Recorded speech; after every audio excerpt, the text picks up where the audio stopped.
Welcome back to the Supercar Connection podcast. Twin turbo V8. A 3.2 liter. Back in the stew, It's back in the stew. The new Genesis Magma GT concept. How much does that car need to be for it to actually be successful? For people to actually go and buy? Ooh, that's a tough one.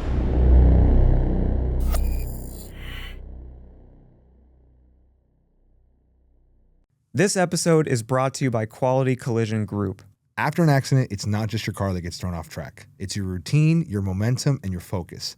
That's why I recommend taking your vehicle to a Quality Collision Group owned shop. They are OEM certified shops, use exact parts and repair standards your car was built with. No shortcuts, no guesswork, just confidence restored. When it matters most, trust the experts. Find your quality approved shop today.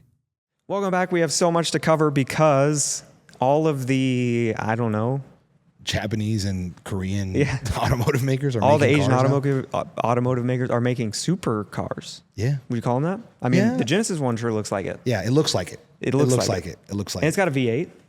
It does. You want to jump into the Magma GT? I think the name is Supercar-esque. I kind of like Magma. Magma's interesting. I'm a child, so when I think of Magma, I think of SpongeBob and I think of Magna Man. But So if you haven't been paying too close of attention to what's going on, we have the Genesis Magma GT mid-engine supercar. We have the Toyota. Wow, I'm really struggling today. You're good. We have the Toyota GR GT, GR for Gazoo Racing, which is their racing division. That is a front mid-engine supercar, they're calling it, or some people are, on release. Quote. And then we have the new Lexus LFA. That one's a concept. Yeah, as of right now, it stands as a concept. So the other two are like apparently production and happening. I don't know if what we saw from the Magma is like this is the production car, but they've at least said it's going to be a production car. I think that's it. Really? Yeah. Because the Toyota one looks done. I think the Magma does too, because they had the Magma at F1. Yeah. They had that exact, like that orange one, which looks, again, I think are we going to talk about all of them? Or you want to go one by one? Start one by one. So the Magma GT came out first. What do you think? So I think the Magma GT, the name is a hit. I think the Magma GT is a good name. 1 second. Before you dive into it, should I say the specs of the car? Yeah, let's give everybody a roundup. In case you haven't seen And like I haven't memorized these things yet. I don't know if we have enough money for Destin to put a clip in here, but if financials are there, Destin, we can put a clip in there. I don't know if we can. I don't know if we have enough finances to do that. So hopefully we can do AI. There's a clip right here. Really, all we know so far is that there's going to be a 3.2 liter twin turbo V8 in the back of the car. A what? 3.2 liter twin turbo V8. A 3.2 liter. Okay. Twin turbo V8 in the back of the car. Kind of small, but all right. And the interior looked pretty sick. Recaro seats. Yeah, it looks really nice. It was done well. I mean, Genesis are nice cars. Yeah. I think. But all right, now go ahead. Thoughts? So Magma GT, the name, because believe it or not, there's when they design a car and they're making a car, there's a lot that goes into it, from design language to the name. Like they really, really, really study every aspect of it. So Magma GT, I actually do really like the name. The color and the launch color, I think, is a hit. The design language, the actual design of the car. Yeah, I love orange in general. So. Yeah, the front, the rear, the way the rear fascia looks with the taillights, the car looks really beautiful. You know why you love the rear so much? Why is it? You know what I'm about to say? No, go ahead. I don't. It looks like the Zinger. Is that what it is? Yeah. I love the way the back looks. The Zinger, the top speed one. The 21C, not the, what do they call the track one? I don't know the difference. I know what you're talking about, though, but I know what you mean. Yeah. I love the back. The silver one. I love the back. Like the back is my favorite part. And it's clean. And now the way that I look at every single car is now I start to look at it from like a modification potential lens, and like that car looks like it has a ton of potential. You think so? Hell yeah. What makes you say that? Just the way that the car's shaped. Like you can add an aggressive wing to it, you could lower it, put a wide body on it. Like you could do a lot to that car. You could. And I don't think you would mess it up in any way. Right. Versus like the Toyota, I feel like you could mess that car. You can mess that car up modding it too drastically. Yeah, because the Toyota's already got kind of a lot going on. It does. But like think of the Magma with a nice front spoiler, a big aggressive wing, side skirts. Yeah, some nice wheels. Exactly. A couple extra canards. Exactly. Maybe wide body. Yeah, I don't need wide body. That would look awesome on that car. Yeah. And then what is the horsepower number? I forgot. You said it. I don't know if they've released it. Oh, they haven't. So all we know is it's got a 3.2 liter twin turbo V8. Biggest thing with a lot of these cars that come from the, I guess the Asian manufacturers is always power. That's always the biggest letdown with these cars, in retrospect. Now, granted, I'm sure you can modify it. 640 horsepower. Yeah. So like by today's standards, is that considered a letdown, or are they not trying to penetrate the supercar market? That's the official numbers. Gavin's checking the quote, so let's not quote 640 yet until Gavin gives me the official okay that it is 640. Okay, no. The Mag, sorry, that's a different car. That's their GV60 Magma electric car. Oh, okay, the Magma GT concept, right? But for production, yeah, is rumored to be over 600 horsepower, which is shocking. That's kind of the standard today. So, is that the standard today? Over 600? Yeah, standard, but for what though? Sports car, supercar, standard for a performance. I would say car? supercar. Okay. Like for a long time, like R8s were in the 500s, the 570, 500s. Like there was a lot of supercars in the 500s, mid to high 500s. Ferrari key? Just leave it there. It's fine. All right. Spectating. Yeah, don't worry. I feel like everything now is at least 6. Because like the Huracan was just over 6. And now that low 6s is like considered low for most things. So for something to even like kind of be considered at this point with the Temerario being, it's like everything's 800. Yeah. So to be considered, you've got to at least be over 6. Well, that's what I'm saying. Like if you look at, so like, it just depends on the lens that the perspective you're looking from. If you take the traditional 3 supercar manufacturers, McLaren, Lambo, and Ferrari, their baseline supercar has 700 plus horsepower now. Mm-hmm. The 750S, the F8, and then the 296. 296, my bad. 296, which has 8 plus horsepower. And then the Temerario.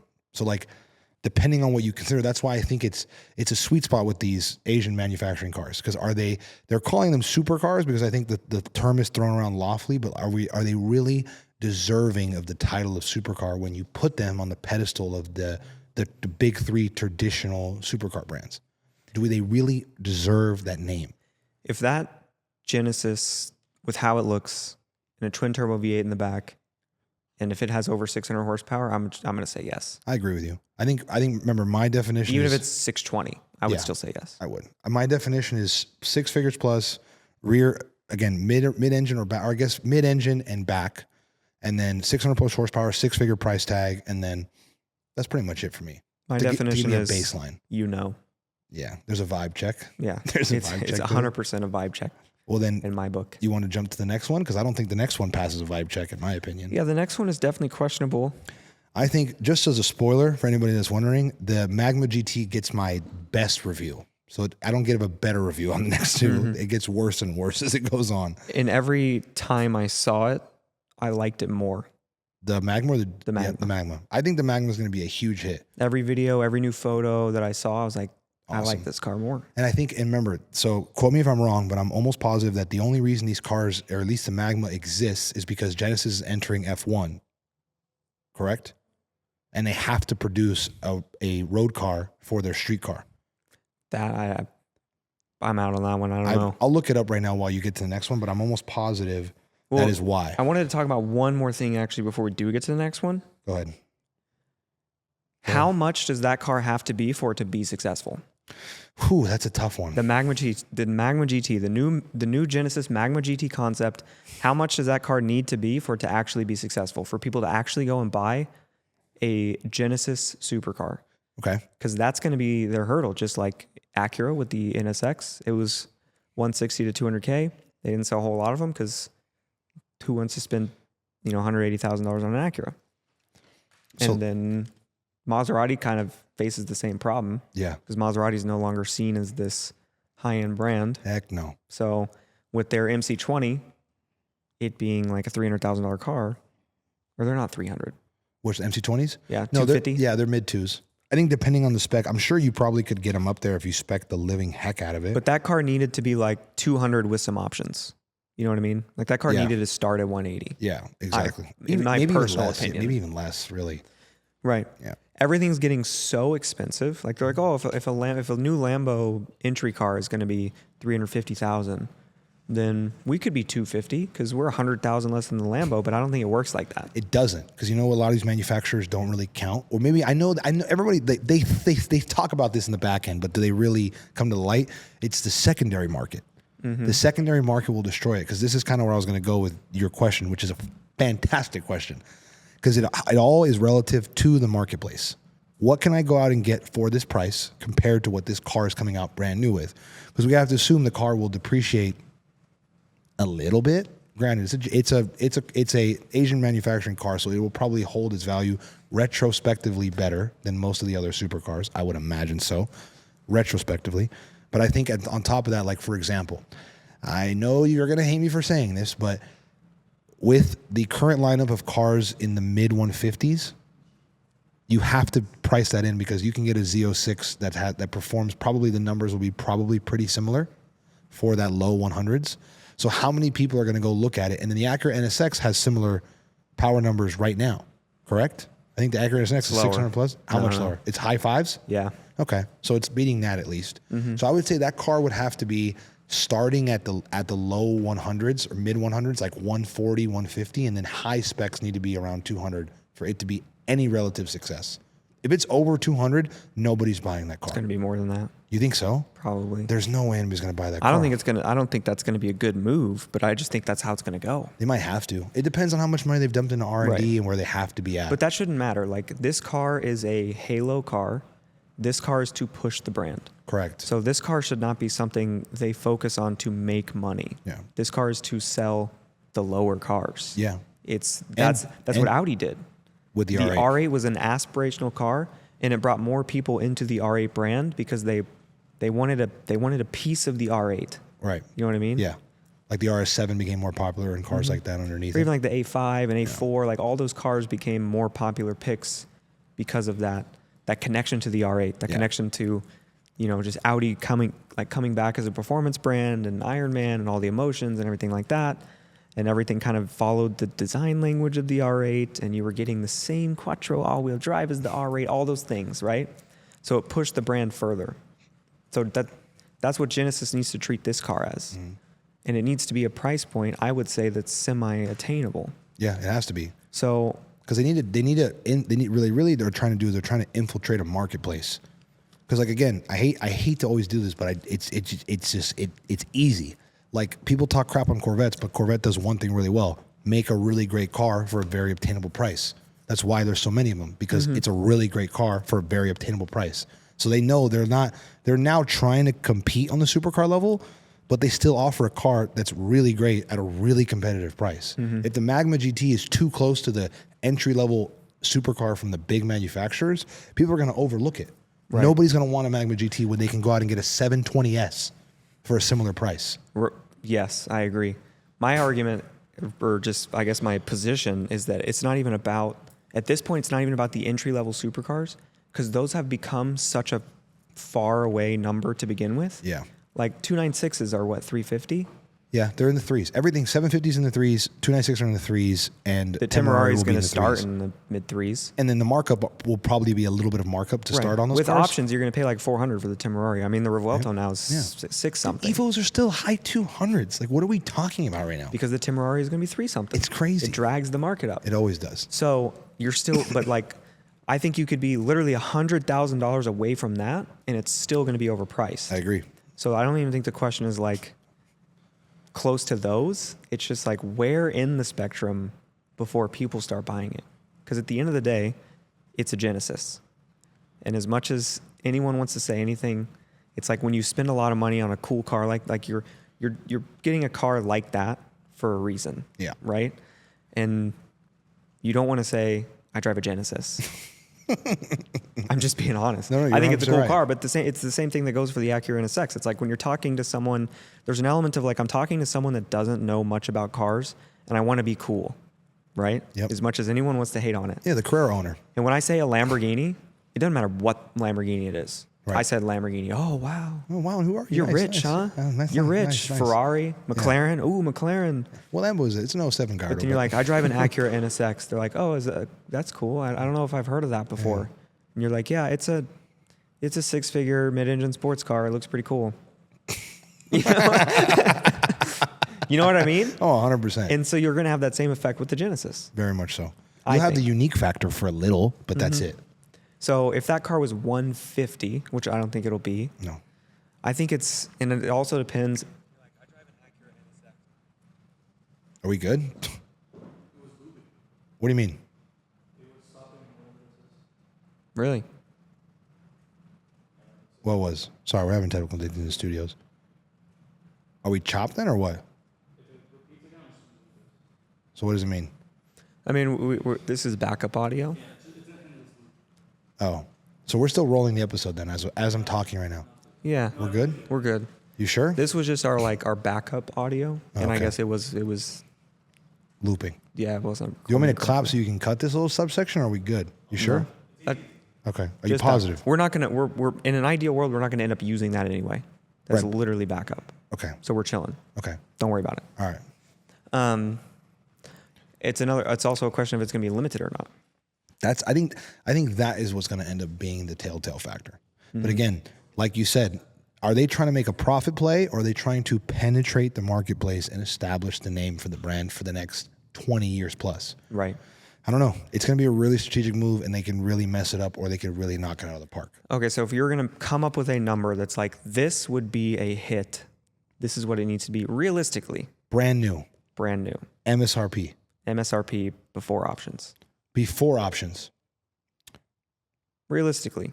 Like, don't come out and say $100,000 because we just know that's not going to happen. 155 to 160. Okay. Starting price. I think that's fair. And then I think the highest option Magma GT should cross 2.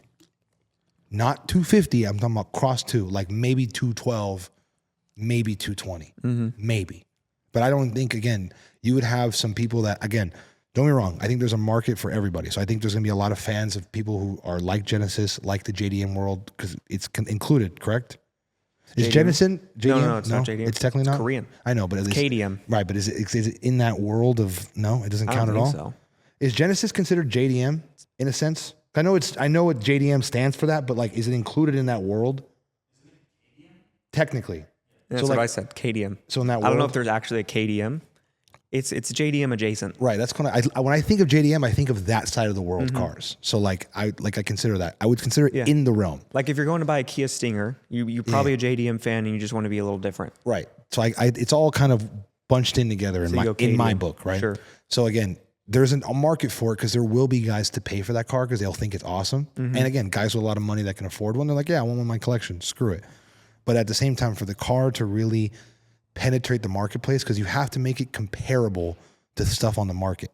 Like somebody has to go, okay, I'm going to buy this car brand new that's supposed to be reliable, fun, different for 175, 180.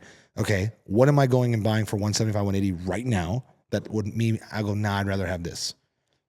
Because what's the 175, 200K market even filled with right now? Yeah. 570s? Nice 570s. 600 LTs, or we're not that low Low anymore? 600 LTs. Low 600 LTs. High mileage 600 LT coupe. Audi R8 performances, like newer ones, right? Nicer, newer Audi R8s. I'm sure GT3s are in there. 991.2 GT3s. Some, yeah. So there's some Turbo S's in there. RS. So there's cars there. There is. Everything you just named, though, you put that as a new, like, unique. I think I would take that today. The Magma? Among what you just said. I think the biggest thing, too, is going to be, obviously we're not going to know, but the depreciation factor is really going to price it out, too. Because people buy those cars brand new and then they start selling close to 100K. Nobody's going to keep buying them brand new like that. I don't think they'll be 100K. Just based on everything I could see like 120. On the drop? But like 100K seems lofty. Yeah. And I also think it depends on reliability, too. Sure. It's a new car. So again, they have one test run. They come out first year and there's a lot of problems. The car is going to see a hit on the marketplace, and then it's going to take them a while to get out of that hole. If they come out and they're, hey, these things are low-key bulletproof, and you could buy a brand new fast supercar that's different for 175 that's bulletproof. Will it have the same Genesis warranty? 10-year, 100,000 mile? There's no shot. Can you imagine a supercar with 10,000 with 10-year, 100,000 mile warranty? I'd buy one. If anyone would do it, I'd buy one. it's Genesis. Yeah, it probably would. Again, I just don't know. That'd be kind of sick. Genesis just depends on where they're at headspace wise. Like, are they trying to just profit, Right, or what are they trying to to establish themselves? And it's not just, because are they trying to have something, it's like, oh, this is nice and expensive. Look how high end of a brand we are. We're up there. We're with these guys. But if no one buys it, you're not with those guys. That's that's the mistake they end up making. Don't get me wrong. I think they have done a very good existing job of upping their marketing for the brand. Like, I think the brand is definitely in a better place than what it was 5 years ago. So this is just the next step. Like, what's the SUV they had, the GV80? GV80. That's a smooth ass car.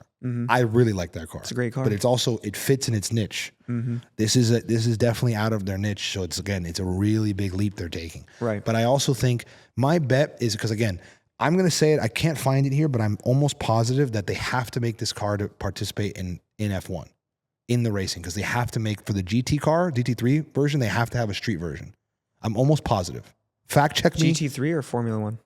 There's whatever it is. There's whatever race cup GT3 is. Okay. There's something. GT3.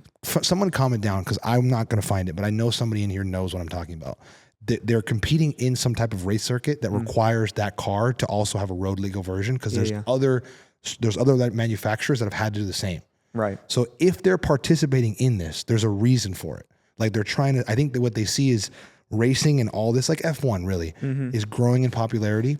So they want a piece of that action to be with the bigger brands that are growing in that popularity. So if that means they have to make this car, which I believe it does, then they're going to do it for the popularity and growing the Genesis brand, because it's what they've been doing the last 4 years. I remember going to the LA Auto Show back in like 2022 or 2023, and we might have gone together, and we went to the Genesis booth. And I remember seeing the cars, and I was like, nice. It's kind of not bad. It's pretty nice. I remember this I'm telling you, it might have been 2022 or 2020. It might have been the first year of Supercar Connection, like that November. So end of 23. I think we went, and I remember looking at the Genesis cars, and I was like, they might have something here. It's not bad. They're nice. They're not bad. Jump into the next one. Sure. Somebody's blowing me up. Of course it is. Constantine's calling me. Nope. Nope. That's what we just did. The Toyota GR-GT, which is going to be a You go first on this one. I want to hear your opinion. 4.0 liter twin turbo V8, single electric motor hybrid.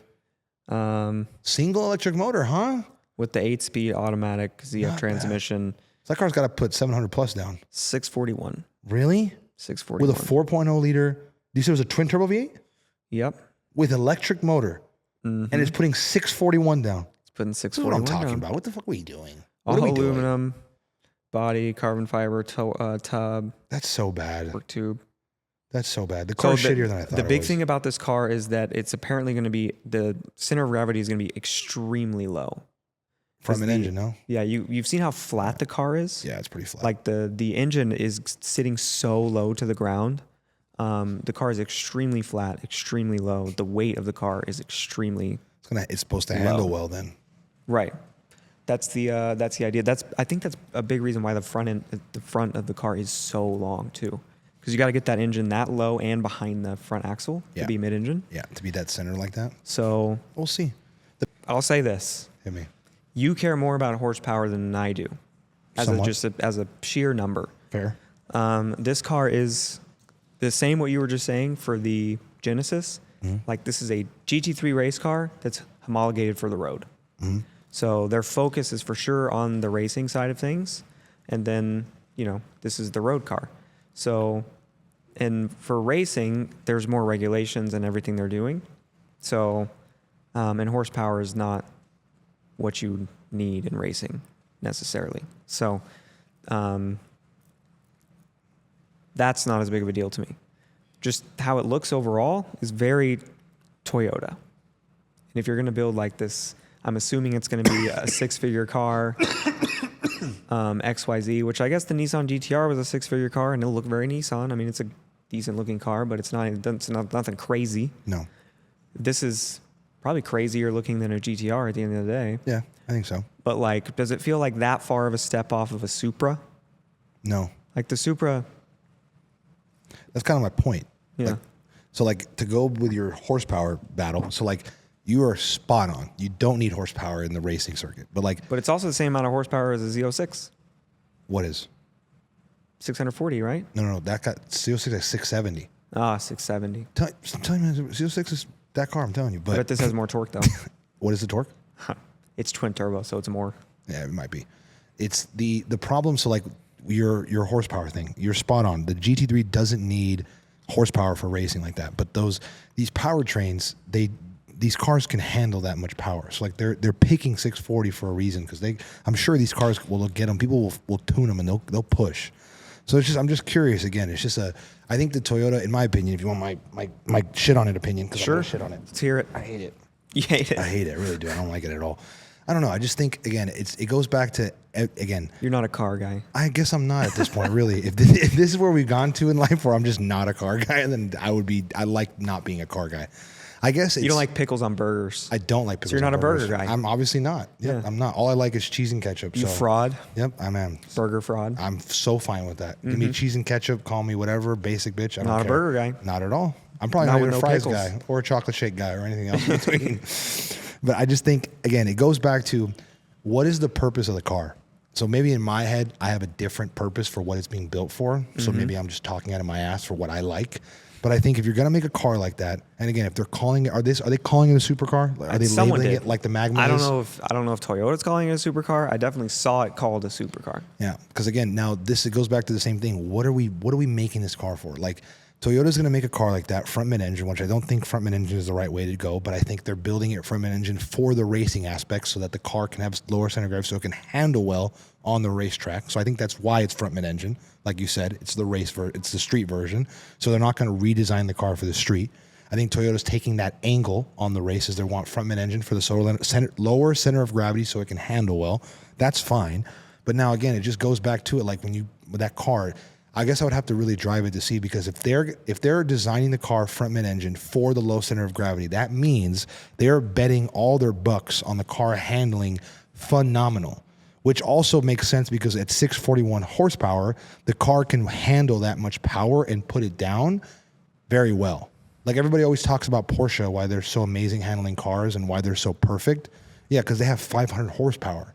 You can put 500 horsepower down in a turn very well. It's 500 horsepower. It's not a lot of horsepower. A 750 takes a turn with 707 horsepower.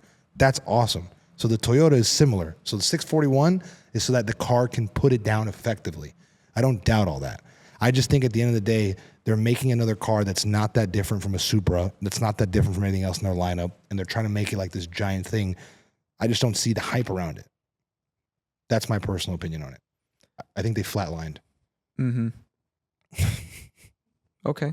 Sorry, I'm just reading a couple things about the car. That's my honest opinion about it. What is the price tag? Oh, we don't know that. Fantastic. Yeah. What is the price point for it to be successful?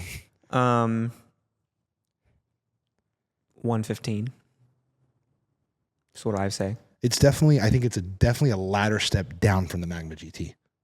A full step down. If the Magma GT and the Toyota GR GT were the exact same price, there's no shot. I'm buying the Magma GT all day long. Every day. There's no shot. That's why it has to be a full leg down. Mm-hmm. Full leg down. That's kind of why I'm saying 115. And I think that car is going to be way more too. It is. So sad. Again, we'll see if it's limited or if it's just like, this is a production car. We're just making it. Whoever buys it. But I mean, yeah, like I don't even know what that car competes with. It's a weird market. It's a very weird market. Because we don't know the price, so we can't really talk about what it's going to compete with. But again, think about the car. A front mid-engine Toyota with 641 horsepower. Which the interior was smooth.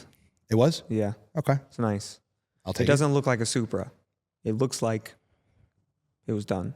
It was done by Toyota. It was done. It didn't look like it was done by BMW. Right. Sure. Supra's a BMW. Oh, yeah. Like when you literally the info screen, like it's literally a BMW. Yeah, right. It's crazy. Yeah. Like I fixed one and Toyota was out of a part and I looked at the number and I went, let me call BMW. And I called and they had it. And I was like, bet. Nice. But it was twice as much there. It was a little bit more expensive, but I needed the part. So I was glad I was able to get it. But it's just, again, the car misses, again, I don't know the purpose. So maybe I'm talking out of my ass, but for what I would expect the to be a race car homologation. Then I guess maybe it's going to do what it's supposed to do. And I'm sure it's going to be fun and sure people are going to buy it and they're going to enjoy it. And it's going to fit a certain niche and people are going to like it. Yeah. There's definitely a Toyota heritage fan that's going to buy the car simply because they're obsessed with it. Like that goes back, my KDM, JDM, like there's for sure people that are going to look at that car and be like, I want that car. It's such a low flat car. It is. The long hood. I'm very curious to see how it drives. I'm very curious to see how it puts the power down. The only reason it's got 641 is because they want to make sure it puts power down efficiently. That's the whole point of low center of gravity and the displacement. I mean, 641. You can get some wheel spin with 641. You can. Good torque. 100%. The Lexus LFA concept, which is all electric. What a smart move by Lexus to make an all electric LFA successor. What are we doing? What are we doing? That's guaranteed to be Incredibly successful. The biggest flop on the planet. Lexus, again, Toyota Lexus. What's funny too is Toyota was the last one to the electric game. Toyota was the brand that was like, nah, like we're investing in hybrid. Everyone's way too early to electric. All electric is not. The world's not ready for it. Like Toyota was the one that was fighting for the hybrid game. And then they started rolling out their electric cars. And then they're going to reboot with the concept with the LFA and make it all electric. What a miss, bro. Who what a wants miss. that? Let's take the car that is trying to be argued as the best sounding car ever. That Yamaha stepped in and dabbled on a system and go, we're going to make a new version with no sound. Right. There you go. The only reason anyone is paying $900,000 for this car, we're just going to take that away. Take that whole away. But you're still going to want it because it's called LFA. Yes, exactly. I would pay $12 for that car. That is car. I cannot believe how much of a massive fail that is by Lexus. That Why is would you? such Yeah, a miss. yeah, It's such a miss. Like, I don't even care about the rest of the numbers. I don't care about anything else. It's a miss. There is someone that has paid millions of dollars every year that said, do it that way. Think about that. It's wild, huh? Yeah. It's freaking wild. It's like, who did they ask? What made them come to that decision?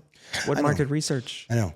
It can't be the consumers, or it's the wrong consumers. They're asking the wrong people. While everyone's backing out and bailing on EV plans, they're like, LFA, electric. Our staple heritage car that gives us the reason to even be in some conversation sometimes, they're going to tarnish it by making it electric. Blows me away. It doesn't make any sense. Does anything else need to be said about that car? No, I tell you, I don't even care about the rest of the numbers. Like, I don't care. No, I don't know. I don't care at all. Because it doesn't matter. There's other electric cars. Exactly. You can have 1,000 horsepower. Fantastic. I don't give a rat's ass about it. I don't care. Now, here's the thing. Because that's a concept, right? Like, we're so early on that concept. I hope they get so much backlash that they go, all right. Wait, we're bad. Our bad. We'll change it. I hope that's what happens. Because they would be really stupid to do that. Yeah. Tremendously stupid to do that. Extremely. I also think they should redesign it. Like coming out with the Lexus LFA, because that car is front engine, correct? The LFA? Is it front mid engine or front engine? Front mid engine. Front mid engine. I think if they're going to make the Toyota what like the GR like that, then make the new Lexus LFA supercar like and put the motor in the back. If we're going to do if our high end premium brand is going to also come out, or just make a Lexus version of the same car.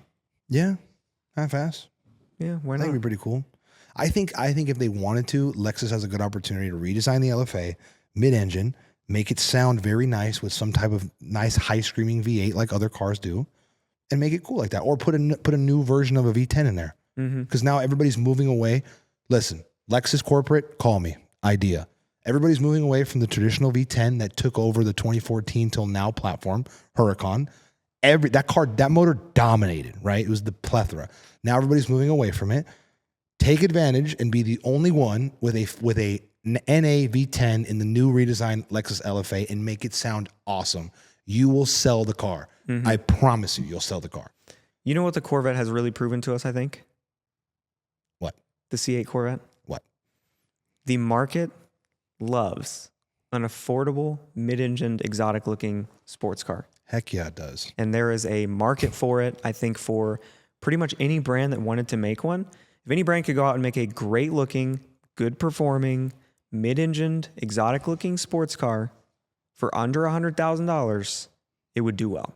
Fantastic. If Lexus came out and did that and priced it at $80,000, $90,000, which I guess Lexus is the premium brand. So if Toyota came and did one, a rear mid-engine supercar-looking car, and it was $80,000, and then there was a Lexus version for $140,000, I think they would do great. I think they would too, because people would be like, "Yeah, at least I don't have a Corvette." People would do that. Kind of like if that Genesis is $100,000, they'll sell a ton of them. A ton of them. It's not going to be $100,000, but if it was, they would sell a ton of them. A ton of them. Especially the design on that car alone is a sell. Right. That's the one out of everything you named. The Magma GT, the design is like they hit modern day. They hit the design language. They did it. Yeah. Ferrari can't even do it. The two cars, these are some of the last pinnacles Ferrari made. The current Ferraris are ass bags. And Magma GT Genesis, they did the design well. Just don't mess up the price. Now imagine you could go into a dealer and buy one brand new for $115,000. Actually walk in and buy it? Yeah. Yeah, you don't have to get on a wait list. I'm going to pay $3,000 or $300 over or what? They'd sell a ton of them. They would quite literally fly off the shelves. So, and I think the same thing goes for Audi. I think the same thing goes for really anyone. And that also wanted to because do that car would be reliable. That's the one thing that people want. They want a nice looking, affordable, well performing, reliable sports car. That's why I hate to say it, talk crap about it. Corvette will always dominate a section of the marketplace because they know what they do, their product. They know their product and they do it really well. You can't compete about it. Like even the Z06, 640, I think it has 670 horsepower. That car is not a slouch. That car fucks. Yeah. Is it just that expensive to make a mid-engine performance car? No, I don't think it is at all. I think it's a lot of... Like what we've always talked about BMW. They could slot something into the 130, 100 to like 150 mark. They could sell a $150,000 supercar easy, I think. I think they easily could too if they just designed it right. Like the M8s were already that much. What the M8s were supposed to be. The M8s were supposed to take that spot in the market. Like what the i8 wanted to be. If they just swapped the i8 and the M8 and they made the M8 look like an i8 with an actual motor and everything else between, not dumb shit car that they made, that car would have flown off the shelves. So the market's there.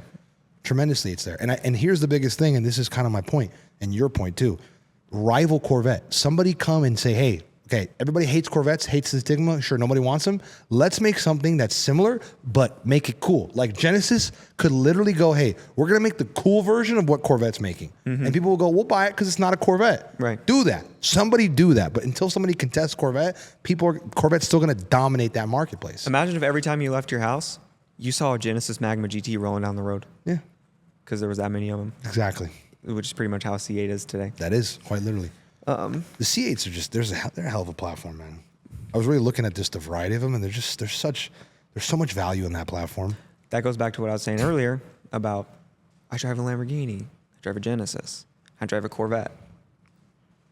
How much is that? It's a little sidebar topic. How much is that reputation still hold today? Like 10 years ago, you're like, yeah, I drive a Ferrari. People were like, 5 years ago, I drive a Ferrari. Does saying I drive a Ferrari Lamborghini still hold the same weight as it does today? Yes. Or did 5 years ago? Yes. You think so? Mm-hmm. I don't know if I agree with you. To the average person, yes. Yeah. Yeah, to the average person, fair. To the average person. Like you're at a family friend's house party and they're like, oh, what do you do? And you're like, oh, this is what I do. And they're like, oh, wow, you like cars. Like, what do you drive? And you're like, a Ferrari F8. And be like, oh, what? To the uneducated person. That's fair. I think the number of people that are educated about these cars has grown, and I think within that retrospect, within that number, these cars have lost a little precedence. Like for example, somebody that's in the car scene doesn't have a supercar, but they know about cars. I think you just know too many people that have supercars. Is that my problem? Yes. Because like, for example, your circles all just make fun of Huracans and certain cars all day long. So you're starting to apply that to like the general population. I asked the question. Well, That's why I'm just telling you. I asked it. That's your out of touchness talking here, I think. This is my out of touchness. I think, like, for example, Ferrari and Lamborghini have lost a little bit of the luster when it comes to certain things. But like brands like Rolls Royce, no matter what, oh, I drive a Rolls Royce. That still holds like the top echelon precedence versus like back 10 years ago. Yeah, like I have a Ferrari. You're like, oh, Mr. Big Pinacum. But now it's a little bit like, oh, what Ferrari do you drive? Oh, I have a 488. Like, oh, okay, cool. Oh, I have an F430. Oh, okay, interesting. Oh, I have a 296. 99% of human beings that you talk to in America, you could say a 360, and they have no clue that that's a 2002 car. That's very fair. I drive a Ferrari 360. A Ferrari? A 360 means nothing to them. California. Yeah, exactly. I drive a California. Which is still a nice car. I don't care what anybody says. Yeah. The California T is still a nice car. They're all nice. Yeah, they're very nice. Yeah. Somebody should go out and get a 2015 California T with 14,000 miles. You can get it for $130, and you can make that car awesome. We should do it. All right. You want a question? Yeah, hit me. Just moving on? Yeah, hit me. What would you say in the last like 2 years of Supercar Connection? What's been your sketchiest experience in a supercar? I feel like the answer's got to be obvious, but when you mean sketchy, what exactly do you mean? Like almost losing my life, or what do you mean? Like my car's gonna break? That sounds pretty sketchy. Okay, I think the biggest. Okay, I'll put two of them. So the two biggest things, sketchiest things, was my 812 in Florida. That was obviously really sketchy. What happened?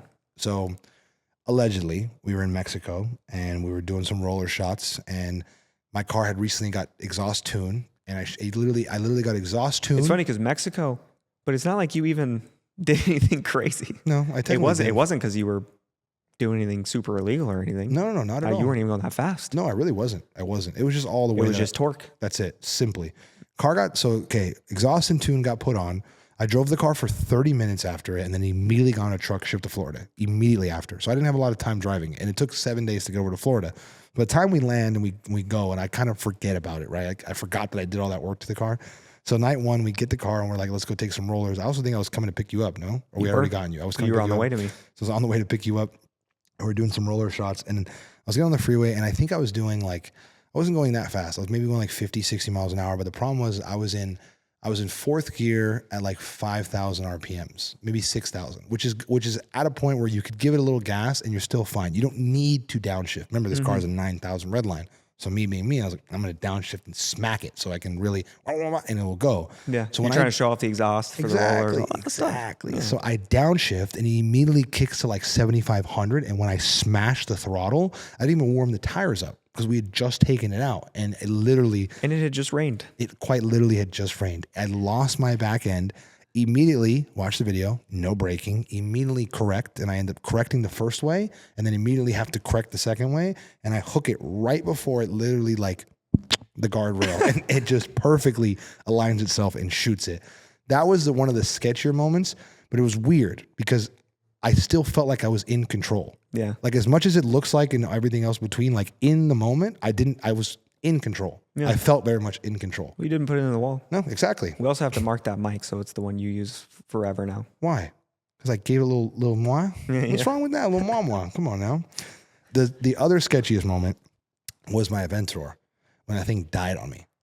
That was a sketchy moment. Which one? The first time. The very first time. When you were coming to film the episode? Yes. That was a sketchy moment because it was one of those things where I was like, I was in a rush and like I needed to leave because I was literally, my ETA was going to be perfect or else I was going to be late. So I like literally, and we were pushing to OC. Yeah. So I hop in the whip, boom, turn it on, start smashing.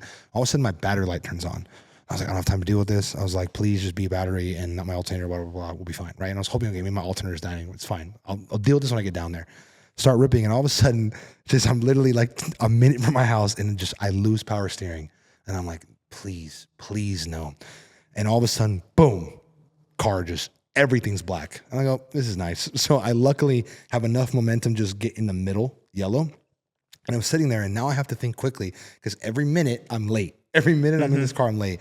So I literally call Mario and I'm like, where are you? And he tells me he's like 20 minutes away from me. I was like, all right, perfect. And I literally was like, all right, I'm going to leave my car here.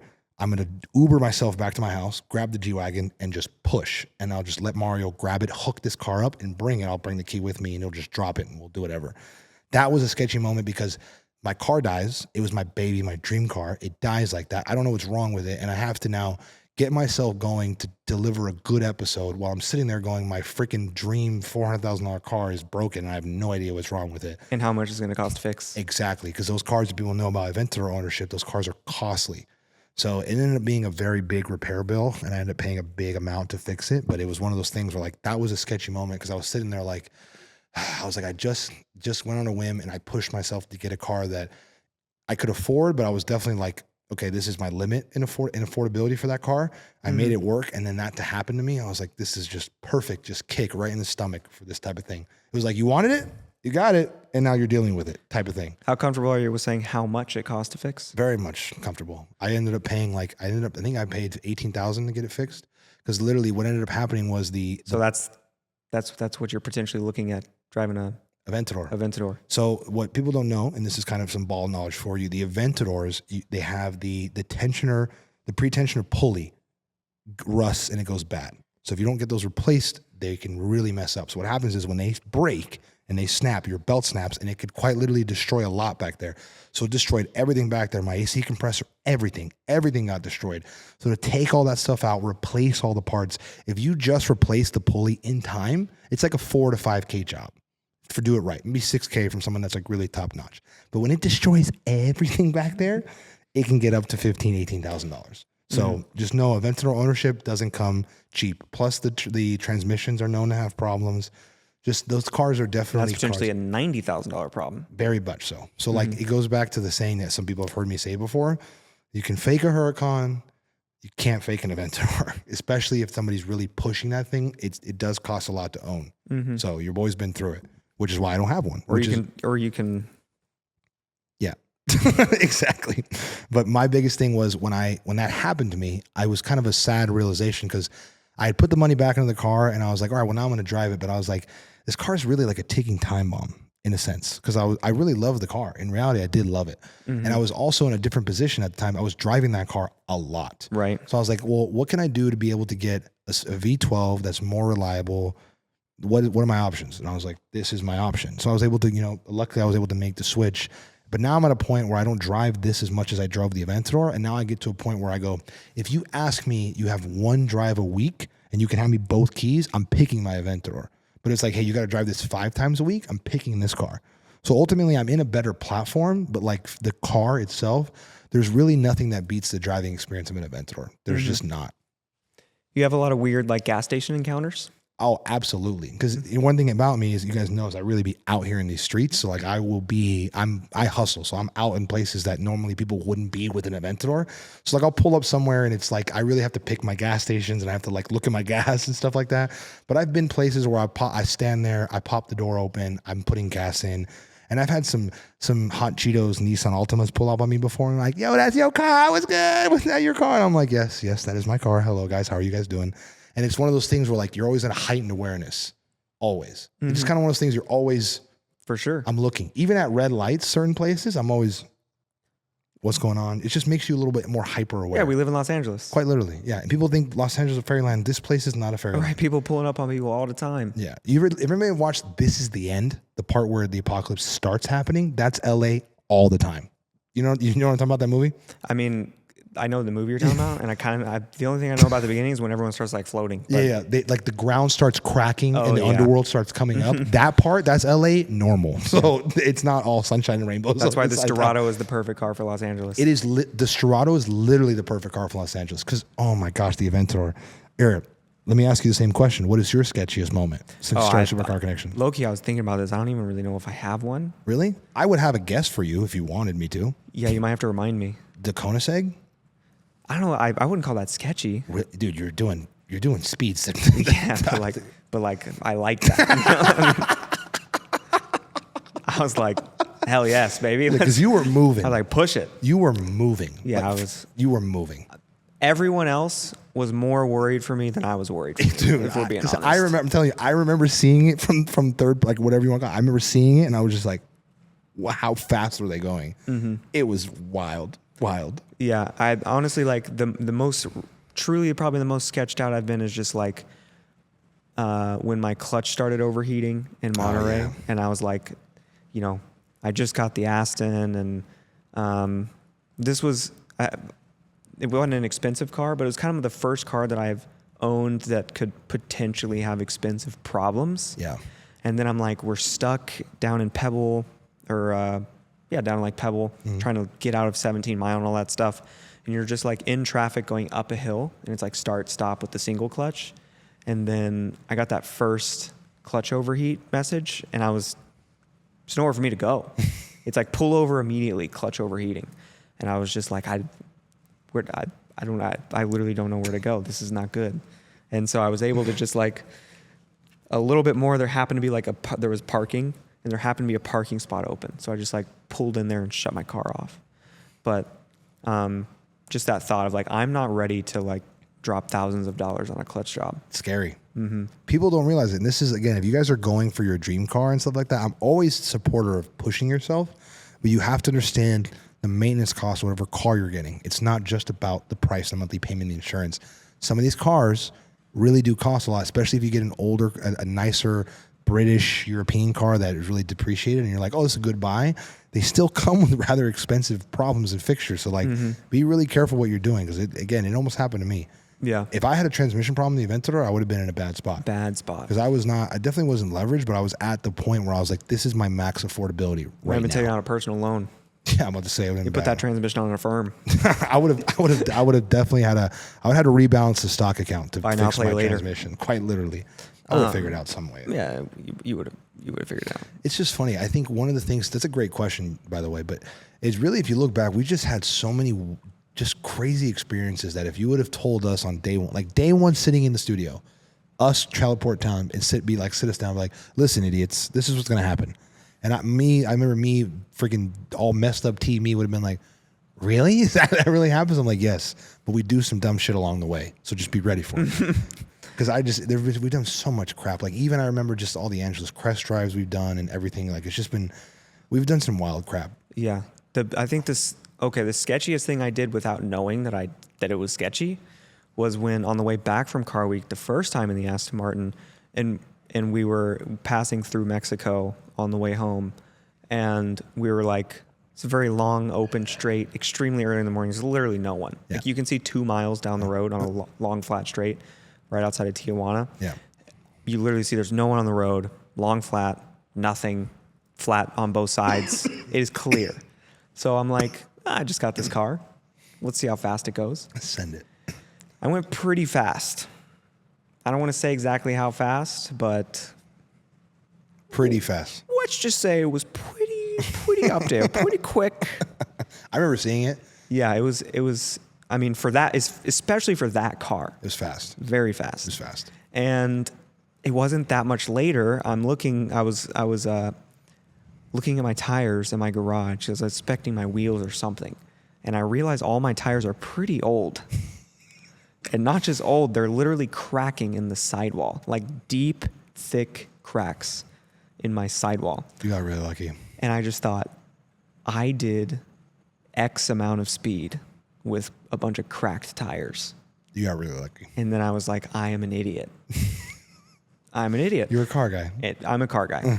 And I like speed and adrenaline. So that's probably, it is what it is. A calculated adrenaline, typically. Yeah. Now I'll for sure, it's like one of those lessons learned. I will never take a car very fast without knowing the condition of the tires. Very much so. It's a decent start. I think that's a safe place to be. And if you're out there and you don't know the condition of your tires, you should check them. Especially before you do. You don't know how to check them, look it up. It's very easy to check them. High 3-figure speeds. Yeah. It's funny because when you ask me what's the sketchiest thing I've done a high speed in a car, but in that car, it didn't feel sketchy. Mm-hmm. And I think that's just it. My 720S, I went at very high speed in that car. It didn't feel sketchy at all. It didn't feel sketchy at all. Like I wanted to say like it was crazy because it was like the first time I went to that speed. Mm-hmm. But I remember vividly. I could picture it. When I hit the speed, I looked down. I saw the number. I saw the first digit, and was like, and I remember in reality it was a millisecond, but it felt like 5 seconds. Like I had 5 seconds of thought in my head.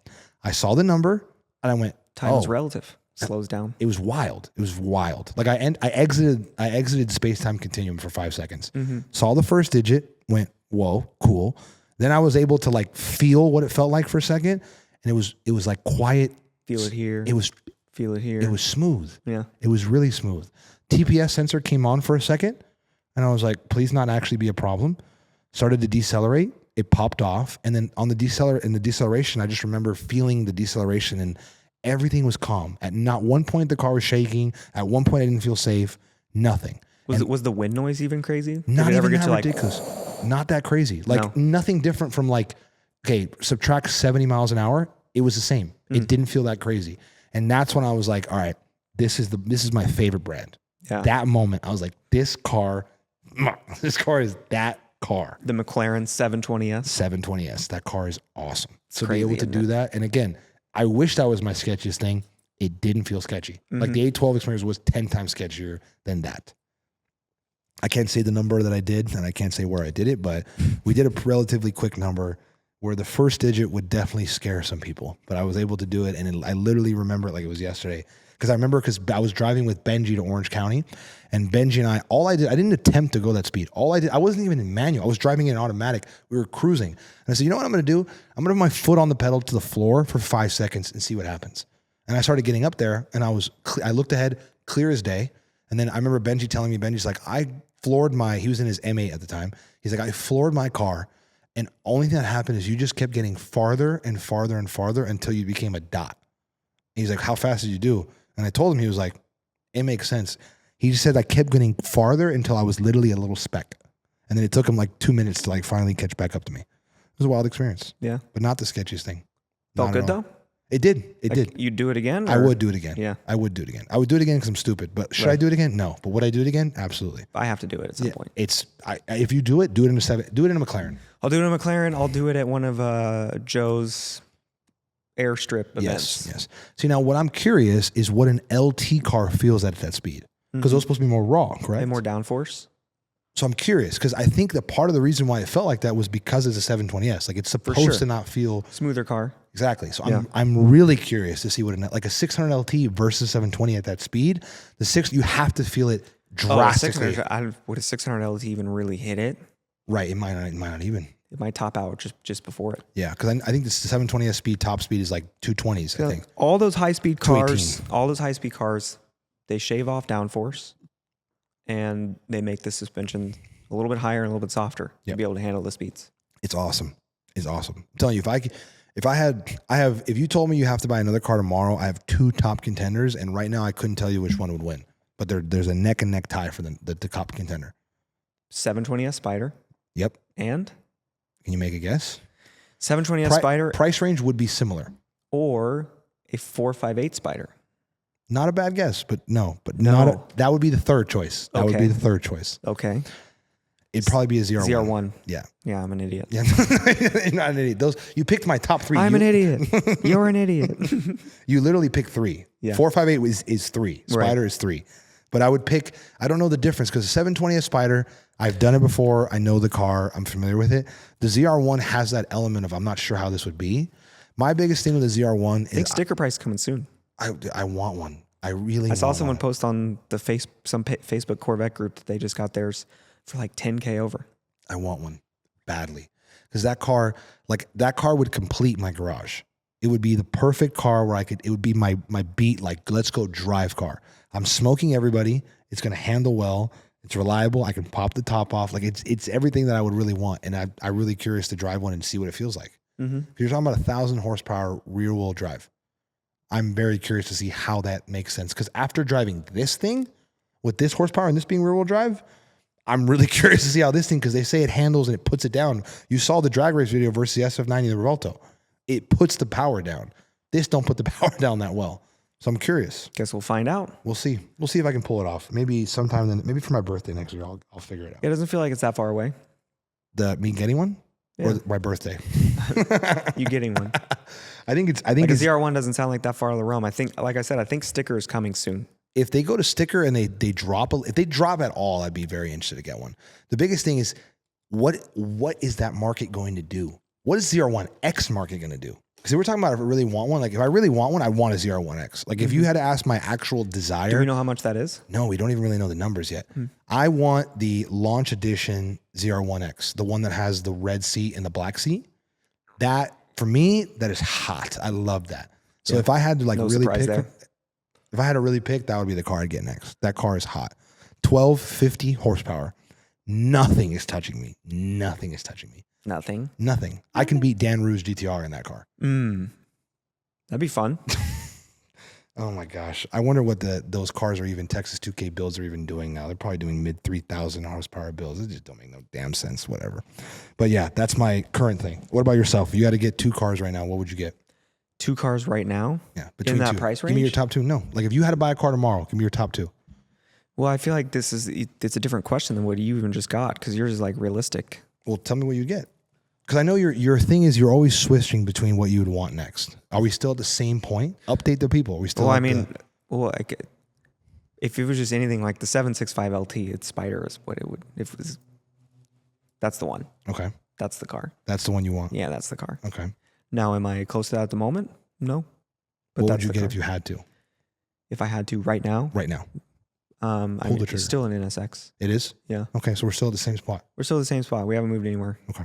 I'm checking with you because sometimes you be bouncing. No, you're not wrong. Sometimes you be bouncing. You are not wrong. And I have recently checked the prices on that 2014-15 R8. Okay. So, because it's just cheaper. It just goes back to like, how do things play out? Because I'm realizing I don't do well without a fun car. Every time I sell my car, it doesn't take long before I'm like, it happened with a 4C. Like I sold the 4C and I was like, I'm going to chill until I can get this next thing. And then I was like, I don't know if I'm making that jump anytime in the like very predictable near future. So I just went and got the Aston because I just had to. Right. And so now I got rid of the Aston, kind of the same thing. And now I'm looking, which obviously, if things start working out for us quickly, I'll go make that. I'll go do the NSX. Fantastic, everything works. If things take longer than expected, or whatever, then I was like, okay, so maybe my fallback plan becomes that like 1415 R8 again. What is that price range on those 1415 R8s? I'd be looking at like 90. Okay, not bad. Because that's one thing about you. You like to drive. You like to drive more than I do. Right. You like to drive a lot more than I do. I like highway racing, so do you, but I think you also like the canyons like 10 times more than I do. Yeah. Because they're in your backyard. I just want to go drive. I want to rip around. Yeah. Even on the way to here, like I want to rip something fun. Exactly. From home to here. Exactly. And that car, I think it would be fun. It's only $90,000. Again, it's the fallback plan sort of thing. And it's like I saw, obviously you do a lot to your car. Like Benji's R8 looks sick. I think just stock for stock, basic R8. I saw a basic one like that same year, 2018, driving down the road. And I think I like the 1415 more. Really? Just stock for stock. Right. Just design. The 1415 with, it's got like slightly upgraded headlights and taillights. They look modern. So it's the kind of older design with modern lights. So it doesn't look old because it's not like old LEDs. It's like the refresh. Yeah. And that car, I think it's a really good looking car that's aged very well over time. So I think it's aged. I think it might arguably be the best aged car, like the best supercar aged car. Because again, they made that car for so long. They made that car for so freaking long. It's a great car. It really is fantastic. So that's my fallback. And then like if just everything tanks, I might just go get a Giulia Quadrifoglio as a daily. You will not do that. You will not do that. I will kill you before you do that. There's no shot. It's a fun car. There's no shot. You did send me one. Is that what you sent me? Yeah, it is. That was the car you sent me? That's the car I sent you. Gavin sends me a car that has a cracked rear bumper. He's like, how bad is this fixed? Sadly, it needs a new bumper. You know me. I would tell you if it didn't need it, if we could fix it. But no, Right, no. That thing needed a new bumper. I know you would tell me. I'm surprised. Can you get a good deal on that? Because of the condition of that car? What's the price on that? No, that car was not a good deal. Oh, it wasn't? That's kind of why I was asking. Oh, okay. Well, that was a private sale car. Guy wants way too much. Oh, okay. That was kind of like I was just going to see what it cost. But yeah, you can get those cars for under 40. And they're like almost 500 horsepower, twin turbo V6 cars. What are you against? Like, because can we argue for a second? Sure, go ahead. Like, in all reality, bear with me here. Like, a Corvette is a fantastic car for you because it's in a lot of your price ranges and it performs awesome for the price range. Why are you so against getting a Corvette? Like, if you had to get a placeholder before the NSX, like you're looking at all these other options, why are you not looking? The Corvette is like, for what you're going to spend, you're going to get the most return for performance and enjoyment from the Corvette. Why are you so against it? Like, even a C7 Z06. Like, you love that car. I would get a C7 Z06 before a base C8. Okay. I agree with you on that. So there's that. I do agree with you on that because that car is fun as hell. Yeah, very fun. And you're very familiar with it. Mm-hmm. Part of my biggest thing is like I know what you're going to say in response to this, but when I had the Aston Martin, I kind of had this realization that I really like rear mid-engine cars. Okay. Just the driving dynamics of how that feels. It's a different feel. It is a different Having feel. the engine in the front compared to the back, it makes the whole car feel different. I agree. And I like the feeling of a rear mid-engine car. Okay. So I was like, if I'm going by another performance car, after having this Aston and learning more about myself and understanding at the 4C for 3.5 years, and then I got this car, this taught me that I need my engine behind me to like really get the most out of my driving experience. So I like the C7 Z06 more than the base C8, but now I know that about myself, and I'm like, if I'm gonna go and spend money on like that much money on a car, am I gonna go out and get a car with the engine in the front? Like, I don't think I should. Okay. Even though it's a fun car and it's crazy, it's wild, it doesn't really suit my driving style. I get what you're saying. You know? Can I make a car selection that you probably haven't thought about? But we won't look into this, but I hate to tell you, it might be like a perfect slot for you. Sure. The E-Ray. Those are a lot though. Those aren't that much. They're less than Z06s. But how much less? They're still like 110, no? No, I think they're under 100. Like they would fit in your 1415 R8 price range. But you're getting the look of the Z06, The interior, very nice. Again, you're getting that Corvette. Sure. And it does 0 to 60. I believe it's faster than the Z06 0 to 60. I think it's something stupid. Like the electric motors? Like 2.4. Yeah. It's something stupid. And then again, I doubt you'll mod that one if you buy it. But for that car, like what car is going to beat you in most street dynamic things in that car? Not a lot. Sure, but again, you're going back to like what you care about. Yeah. Like what car will beat you? I don't care. But That's it's a not driving experience. That's not what I'm worried about. It's a driving experience. But my driving experience isn't like my driving experience is not racing anyone or trying to beat anyone. Right. What's my your driving experience is how I feel, like how the car feels. You don't think the E-Ray would feel good? It's I'm not saying it won't. I'm not saying it won't drive good. Oh, okay. I'm just saying the idea of like no one's beating you. Like that for me does nothing. Right. I understand. I think the E-Ray would be a nice fit for you. I don't want a slow car. Don't get me wrong. Like it's got to feel fast. So watch some YouTube videos on the E-Ray. Okay. Because right now, I think it would be fun. I'm not saying it is. That right now is the number one modification car. Like all the guys that do a lot of drag races, that is the number one car that they're modding out crazy right now. Is the E-Ray because it has the same 6.2 liter as the base C8s do with the electric motors. Those cars crank. Like I think right now the current. I don't know, not the current world record for the 0-60 on the drag race, but that car has like they did like I think like a set. They ran it sevens in the quarter mile on that car. Yeah, the sevens. That's stupid. I don't know if it's 7 or 699. They did something. That'd be crazy. They did something stupid. I'm looking it up. They did something. I'm telling you, they did something freaking stupid in that car. Hold on. Speed in the E-Ray. While you're looking it up, yeah, go ahead. If you're out there listening and you want to get a value on your car, you can DM us the details of your car. All we need is the VIN, ideally, and the mileage. And, if you're throwing an interior, exterior photo of the car so we can get more details, the more info we have, the better value we can get from you. But at the very minimum, your VIN, your miles, and some of the basic info on the car. We were happy to give you an appraisal on your car for free, so you get an idea of what your car is worth in today's market, wholesale-wise. Reach out to us. You can DM us anytime, and we will be looking out for those.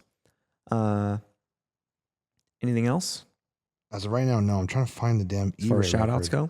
Or maybe I'm tripping. Maybe I'm looking at different numbers. If you're looking for a car and you're trying to buy any of these cars, any supercars, anything exotic, hit us up. We will broker your deal for you. So we'll go out, we'll find your car. We can help you actually pick what car you want if you're undecided. We'll talk it out with you so you can figure out exactly what you want. Make sure you're making smart decisions. What options are important for that car? We can help you work through those things.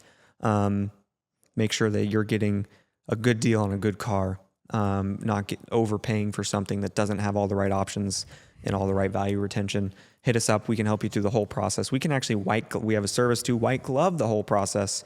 You tell us what you want. We help find it. You can be as involved as you want in that process. We can just go find it for you based on what you want and work it for you. We can send cars back and forth until we find what you want. Again, however involved you want to be. From there, we'll negotiate the deal. We will get the car shipped. We'll get everything done for you. Quite literally. You pretty much don't have the worst part of buying a car is dealing with the dealer. We'll be the ones to do that on your behalf. We're on your team. You just get to deal with Gav or Joe. Yep. And we deal with the dealer on your behalf. And whatever you want, we make it happen. Yeah. And again, we have an immense amount of connections to every single dealership. So if you have a car somewhere that you're like, it's at this dealer, there's a 99.100% chance that I know somebody there and can make something happen there. So just reach out to us, start a conversation. Gavin and I are always monitoring DMs, always monitoring everything. So we're ready to respond and talk to you guys. I found the world record. It was a twin turbocharged E-Ray setting a world record of 8.89 seconds at 156 miles an hour on a stock ECU. So they turboed it. Yeah. Turbocharged it. So they almost ZR1X'd it. Yeah. Different motor, but yeah, exactly. Same and it idea. did 889. It's pretty quick. That's freaking fast, dude. Yeah. I mean, the 720S almost does that stock, but it's not done. It's pretty quick. It has not done 889 in the quarter mile. A 720S has done 889, not stock, but this is the world record for that car. I'll show you right That's now. not the world record. 889 is not the No, I know that. world I know record. that because there's cars that are built that do like ridiculous numbers. But I think this is the world, let me see, world quarter mile record for a production car. Let me see. Because they're like all the Texas guys, like LMR, the guys that do the crazy. Let me see here. World record for a quarter mile in a production car is held by the Pininfarina Battista electric hypercar with a time of 8.55 seconds, set in February 2023. So that's like stock production. Beating what you just looked up. Beating the previous record by the Rimac Navara. Previously held the record with an 8.58. Different body. So for a Rimac Navara stock to do 8.58 and then the modified E-Ray to do 8.89, that's in perspective how fast that car is. It's very fast. That car is disgusting. Obviously modified to the hell. I think it has 1,000 horsepower with the twin turbo build. But dude, that car is awesome. And the stock one does low 10s, the E-Ray. So think about it. For a car with 100K, you're doing low 10s in the quarter. That's sick. That's just disgusting. Again, E-Ray is a bargain car. But I think, again, it's like in your predicament, you fit the Corvette buyer perfectly. Like you really fit the Corvette buyer perfectly. Mm-hmm. Or get a Toyota Supra and mod the hell out of it. Those cars are fast when you mod them too. Like I've seen Supras built that smoke Hellcats. Yeah. Those cars are fast. Disgusting fast. But you got to do all kinds of mods. You got to do E85, a bunch of disgusting crap on them. Corvettes, you got to do too much. I got an important question for you. Hit me. Again, we're pivoting here. So did you have anything else you wanted to cover? No, I'm good. Okay. If you had one piece of business, life, Let me unwind. What is it? What did I say? Business, life, mindset, advice for just everyone. This could be applicable to anyone. What would that be? It's a good question. question. And before you start, if you want to hear the answer to Joe's question, you can hop over to our premium subscriber platform, which is linked in the description below, where we will be uploading hourly content every week, additional to the Supercar Connection podcast, where we break down anything that you subscribers want to hear us talk about. So there will be a community, it will be involved. Eventually we'll be doing live streams, answering your questions live, answering your questions live on this podcast, as well as the additional content. And we'll be talking about things not just always car related. We'll go into other topics. Yep. Deeper dive into our lives, the back end stuff. See a little bit more of our personalities, who we are, and how we become to be able to be the hosts you guys have come to know and love. Yes. And we'll just kind of soft coin that SCC After Dark, because things could get a little more zesty. Gavin said I could be loose. Not all the way loose, but I can be looser. So I've been on a muzzle on Supercar Connection, and your boy's about to get loose. So you want to go hear me talk some ish that I normally couldn't talk? Behind a small paywall, Joe can get a little looser than what we're allowed to be on YouTube. Yes. So if you like the way that I do things already, just wait. It's about to get a lot spicier on these conversations. But yeah, we'll see you soon. That'll literally be the start of this week's episode, which will come out Thursdays as of now. Excited. Unless between this releasing, a lot changes. These episodes will come out Thursday. So you can catch that question on Thursday and more every week at SCC After Dark. Thank you. Anything? No, good. We're out. See you.